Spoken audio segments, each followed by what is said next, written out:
Hello and welcome to PlayStation Grenade. If you've clicked on this video, it's most likely because you're about to play the next entry in the God of War series. It may have been quite a while since you last played a God of War title and the story may be a bit hazy, so I thought now is a great time to get up to date on everything Kratos has been up to through his gore-filled life. So if you're ready, let's do this. Let's pick up the story when Zeus, the king of the gods, learns of a prophecy which will see him killed by a mere mortal man.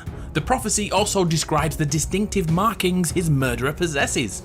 In fear of this marked warrior, Zeus informs his eldest children Ares and Athena, who also happen to be the god and goddess of war, and tasks them with tracking down and ending this potential threat.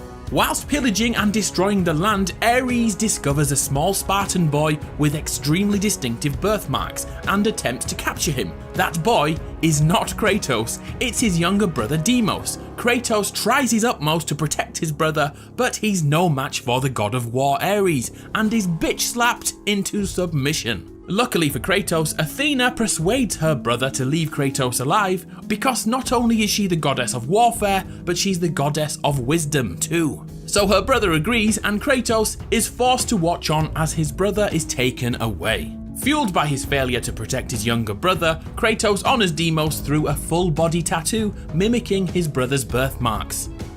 Over time, Kratos became a member of the Spartan army, hoping to one day avenge his little bro. His rage and lack of mercy saw him ascend the Spartan ranks.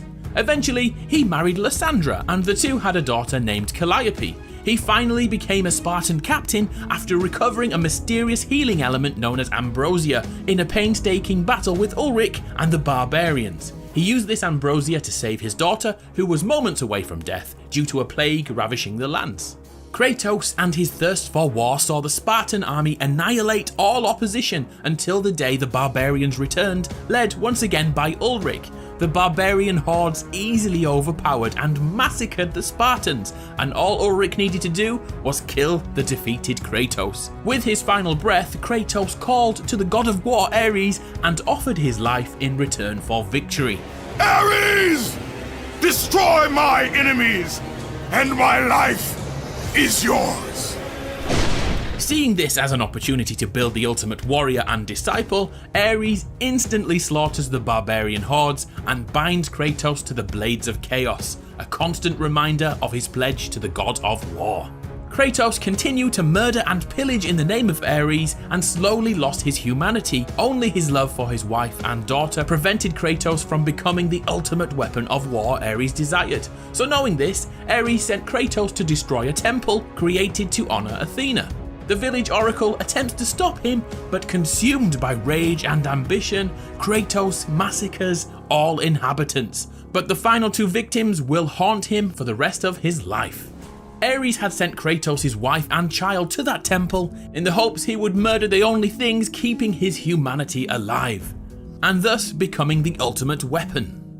Kratos, now devastated, finally realised he could no longer serve Ares and vows revenge for the murder of his family. The oracle curses Kratos to wear the ashes of his murdered wife and daughter for the rest of his life, leading to his unwanted nickname, the Ghost of Sparta. Upon breaking his vow to Ares, Kratos is captured and tormented by the Furies. The Furies were effectively oath keepers who punished anyone who broke a vow or promise. The three Furies kept Kratos in a dreamlike state, almost wiping his memories completely. Luckily for Kratos, Orcos, who physically holds broken promises on his body in these disgusting parasite-like tumours, saw the injustice of his pledge to Ares and assists him. The Ghost of Sparta learns the only way to be freed is to kill the three Furies, which he does with surprising ease.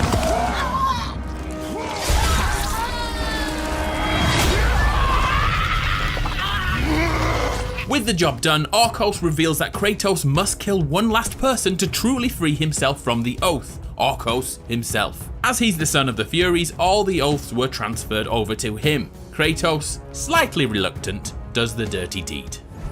The truth of the murder he committed, the slaughter of his wife and child, the carnage forged from his relentless ambition. Yes indeed, Kratos' memories fully return and once again he is ravaged by the death of his wife and child. Poor guy just can't catch a break.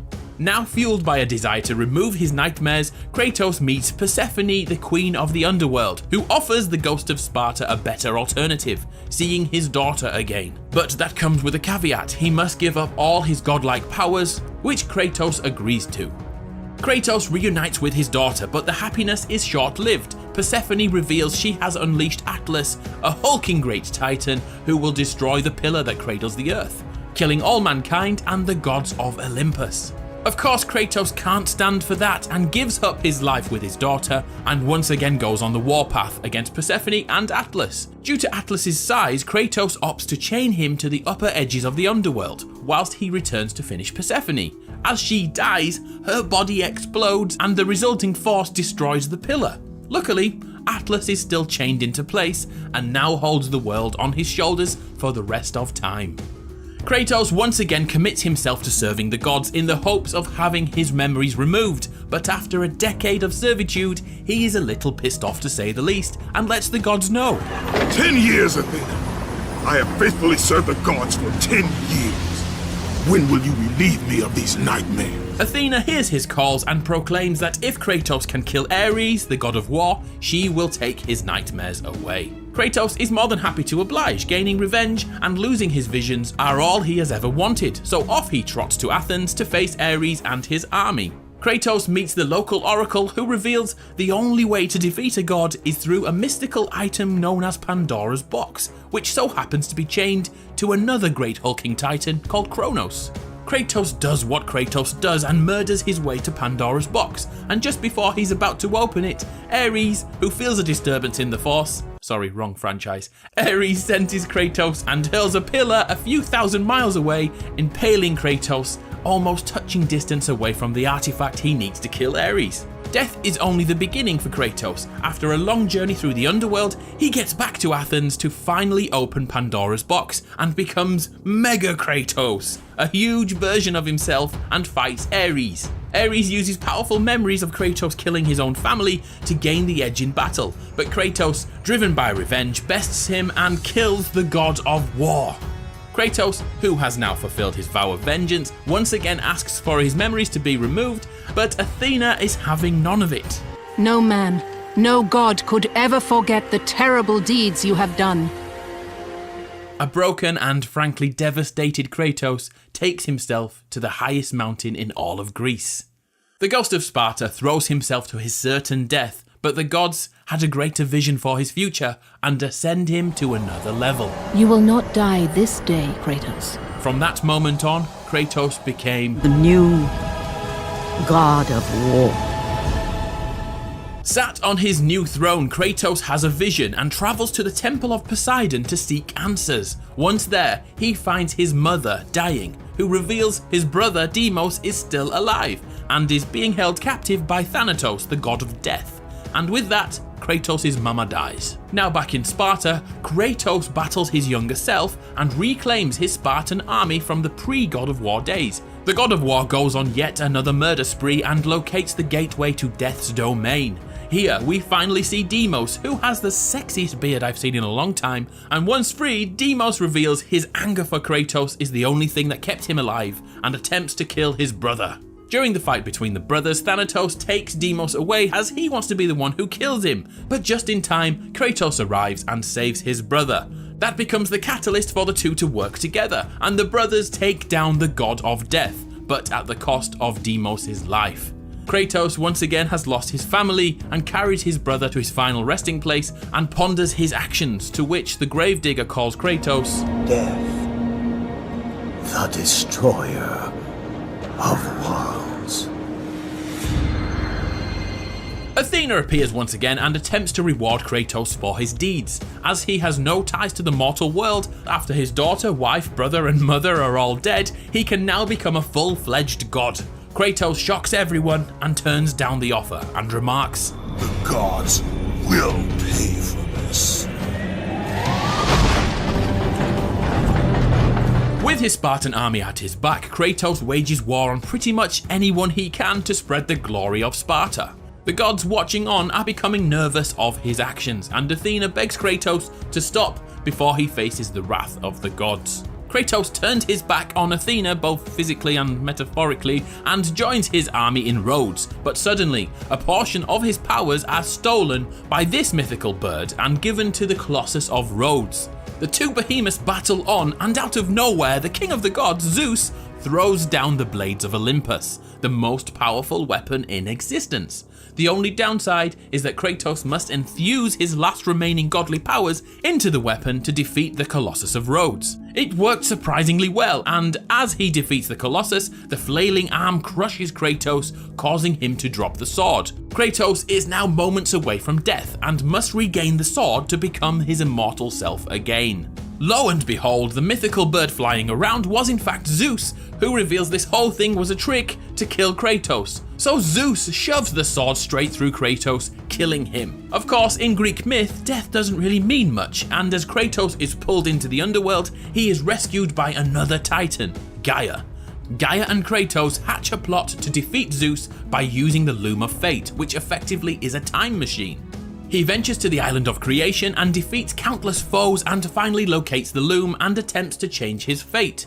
Arriving back in time at the moment he was killed by Zeus, Kratos takes the blade of Olympus and the two fight to the death. Just as Kratos is about to land the killing blow, Athena jumps in the way and is killed by Kratos. In her last words, she reveals, "Zeus is Olympus." Meaning that if Zeus dies, Olympus will fall and all the gods will perish. But she isn't done there. No son should destroy his own father. Yeah, Kratos is the son of Zeus. Who'd have thunk it? No, I have no father. Kratos is not flustered by the revelations and once again uses the Loom of Fate to build his army, filling it with titans from the past. A huge war breaks out as the titans attempt to climb Mount Olympus. A key battle is won when Gaia and Kratos defeat Poseidon, but actually flood the entire world in the process. Once atop of the mountain, Zeus lays in wait and knocks Gaia and Kratos to their death.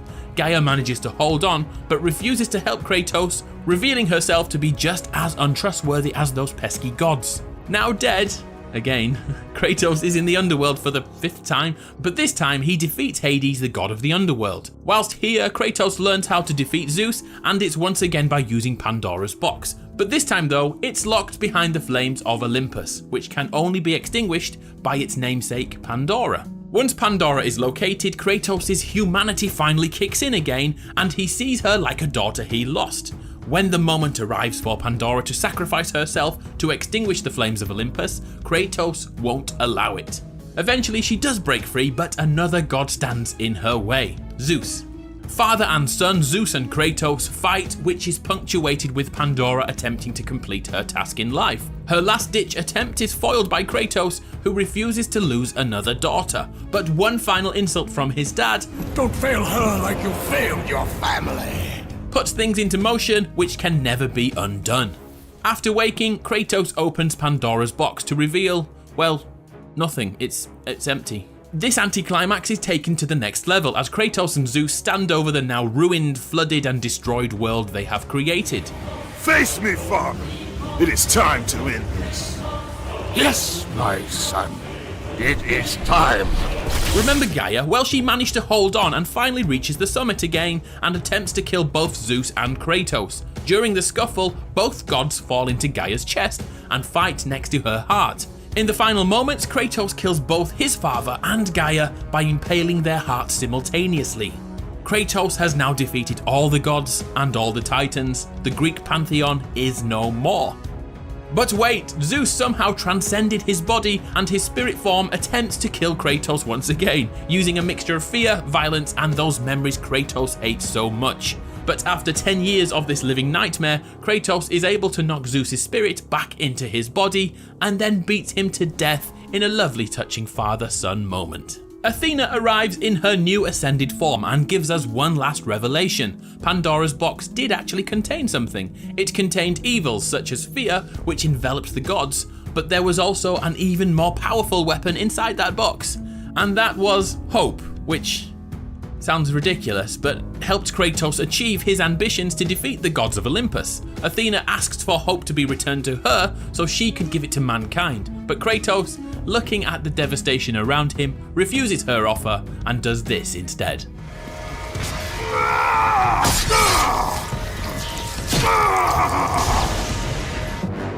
An angered Athena removes the sword and leaves Kratos to die his final death. The story isn't quite over yet though, as Kratos' body is no longer here and a trail of blood leads over the cliff edge. You could call it a cliffhanger ending. See what I did there? Sorry. We now know that in 2018 the God of War has moved into Norse myth in which Kratos becomes a dad again, but this time he has a spectacular beard to protect him. Woohoo, we did it! I can't believe we got through that. I'm Adam from PlayStation Grenade, thank you for sticking around to the bitter end. It's been an absolute pleasure, I'll see you next time.